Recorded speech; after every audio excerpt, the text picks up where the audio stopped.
All right, welcome you guys to today's Sprouting 101 class. Today we are going to be starting the conversation around growing sprouts.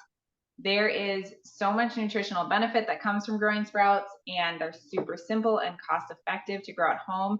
And so I have brought in the sprouting expert, and that is Miss Kimberly Parker. She is up in central to northern Minnesota. I'll let her just share a little bit about herself as she dives into Sprouting 101. She's going to give us the skinny on why we're sprouting and how we're getting started sprouting. I am going to just let one more person in. There we go. And then we're going to dive into questions and answers. And if you are on this call live and you have a question, feel free to type it in the chat or unmute at any point and just say, hey, I have a question. We want this to be interactive, so we want to make sure we're answering your questions. And then at the very end, we will also just open it up and make sure that everybody feels confident in sprouting before we leave today. So Kimberly, I am going to go ahead and turn it over to you. All right. Well, thanks, Lene. So a little bit about me, if you are not familiar. So I'm up here in central Minnesota. We have 6 children. We homeschool.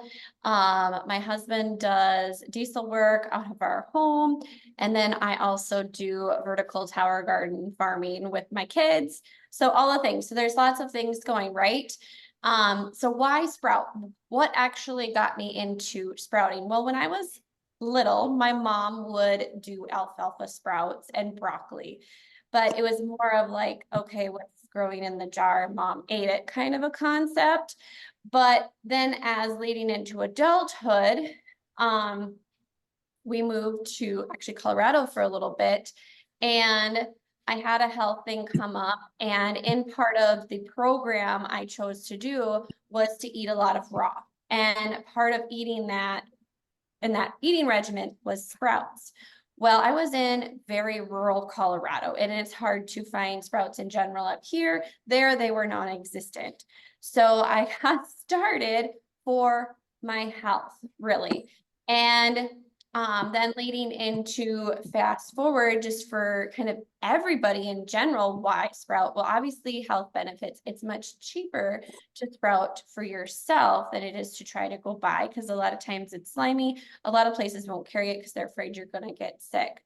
And then, so the health benefits, because one big question I get asked is, what's the difference between sprouts and microgreens? Well, sprouts, because they're more at the micro, more than or smaller than the microgreens, there's just more nutritional benefit to them. So one big one is, just one second, Raina, my toddler just woke up, sorry. So one big thing is for, breast cancer is the big one. And alfalfa or broccoli, excuse me, here, I'm just handing.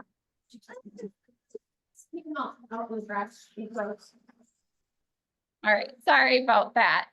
So, okay, so we have, where was I? Broccoli sprouts. Broccoli and radish are your 2 top big sprouts, especially for breast cancer, because there is called tamoxifen.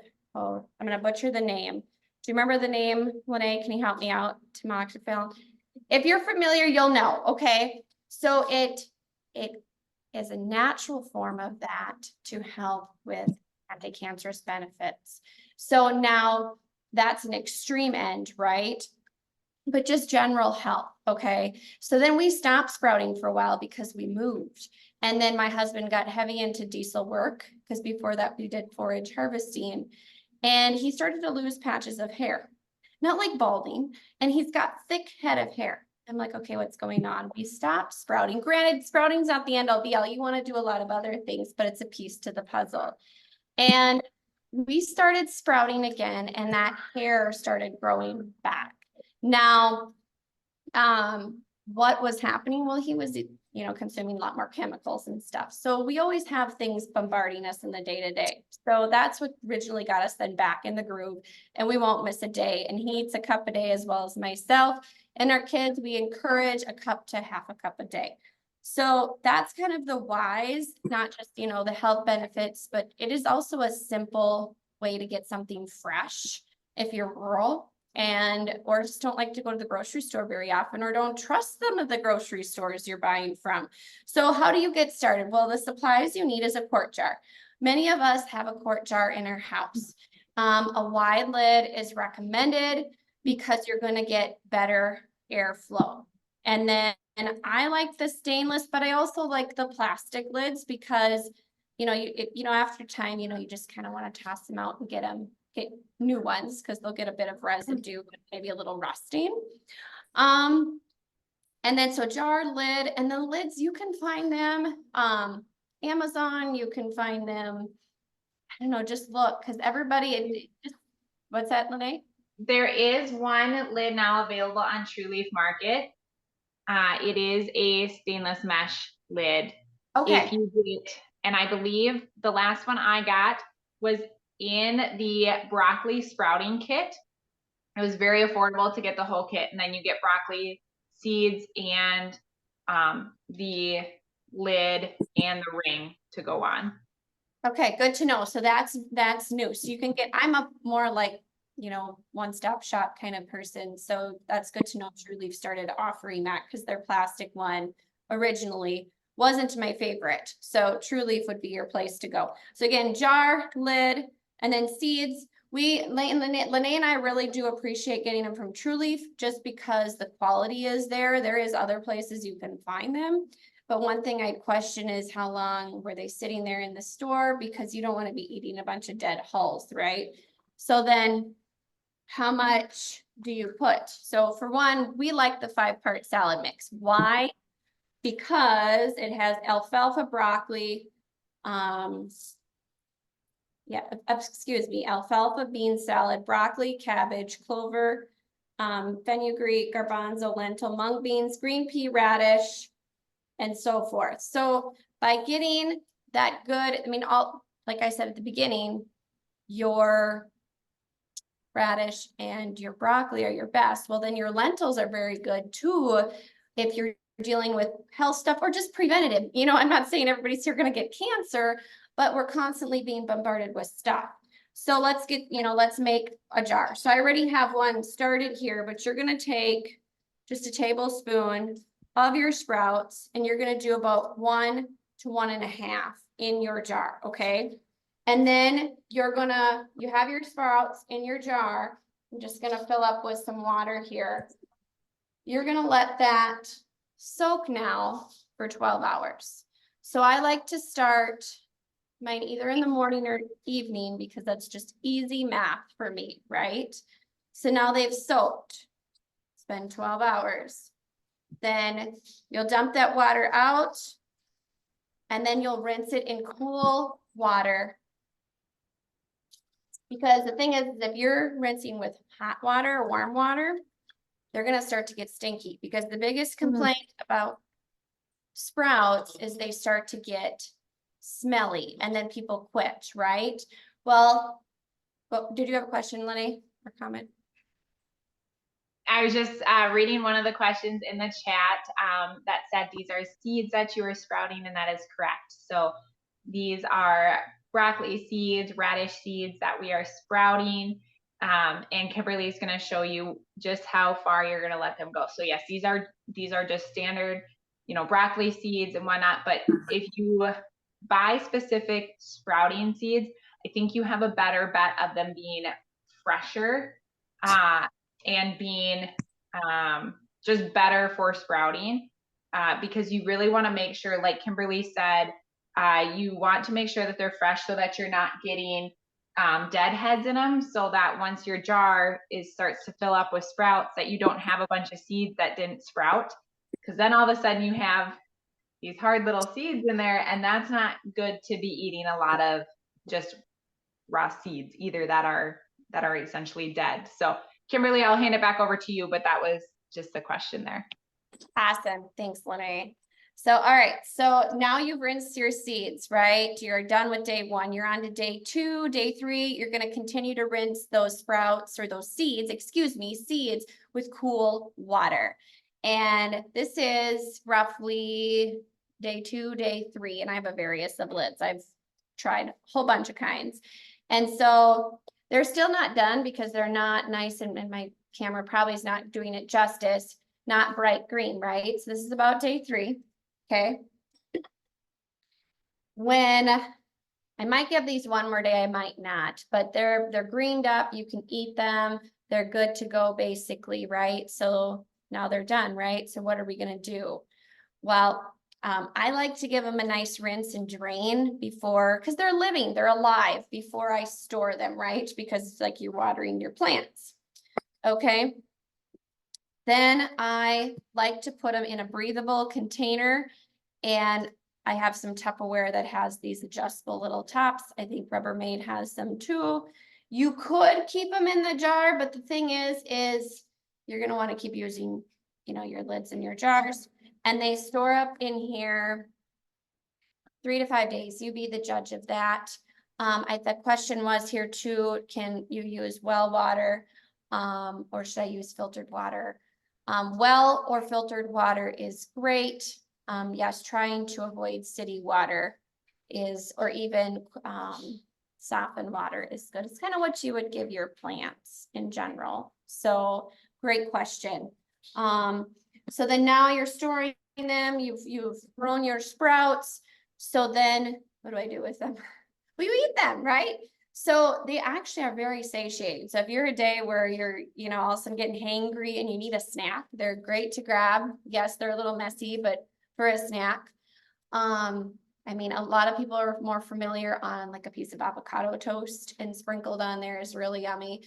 Your salad, of course. I even like to make a green smoothie just because I know I can sneak it in for my kids, and then I'll put an apple and a whole bunch of other cruciferous vegetables. So that's that, or like a sandwich wrap, you know, you use your imagination, right?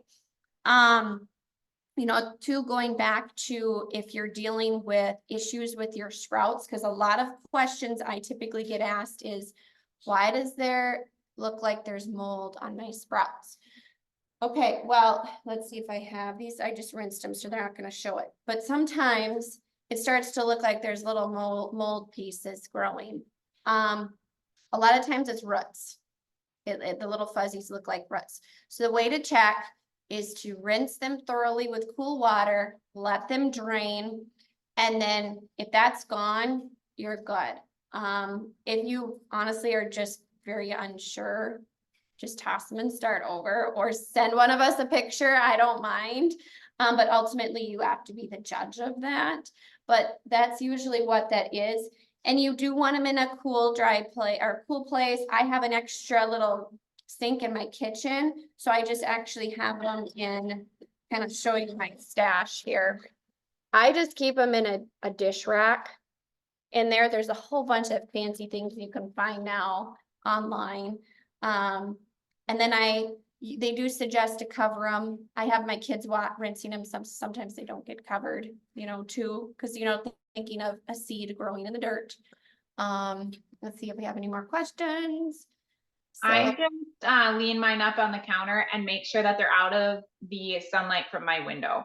yes. We don't typically like cover mine up either, Kimberly. I just make sure that they're not in direct sunlight, but absolutely towel would work to cover them. That's if I am covering mine, that's what I'm using. And then I was just going to show Kimberly too, you had talked about the plastic lids that True Leaf used to have, and that is this one that I have on here, and she is correct. It's hard to fill the water in the top and rinse. The holes just aren't that great on it. So what I use this lid for is my storage jar. So what I do when I store mine is I put a paper towel in the bottom of the jar, and then I transfer my done sprouts into this jar and use that lid that doesn't aerate very well and flow very well for my storage jar. So I have a smaller family than Kimberly does, so I don't need as much space and as many going at once. So that's how I store mine. And then I have the better lids for the ones that I have started, and I just happen to have some soaking here today. I just saw another question from Emily. Yes. So yeah, refrigerate Yeah. them. Yes, most definitely. When they're done, pop them in the refrigerator, and then don't stick them in the back of the fridge so you forget about them. So put them right in the front. I was gonna say another thing we like to sprout is beans. This is a power mix, can be found on the True Leaf market as well. But there is just a different mixture of garbanzo beans, lentils, mung beans, and so forth. And why beans? Well, it adds obviously protein to your salad, to just a nice crunch. But there's a lot of healing properties in beans that I think we overlook. But people say, well, I'm gassy, I'm this, I'm that. Well, when you soak something and you sprout it, it helps with the digestion in general.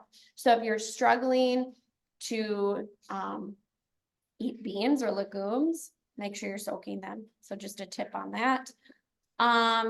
Another thing, let's say you're like, oh, my life is crazy, I don't have time to start sprouts.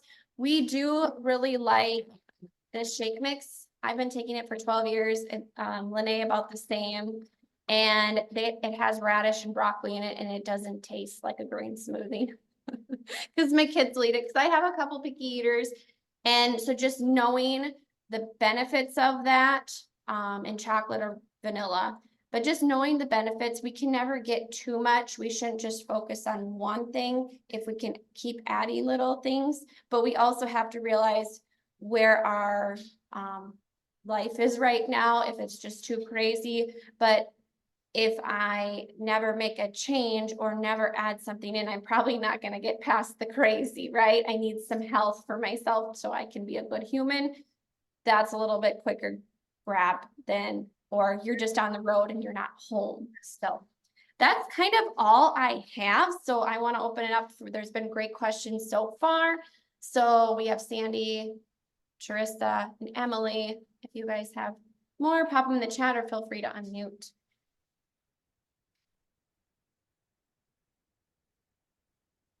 Or if Lene, you can think of something I missed.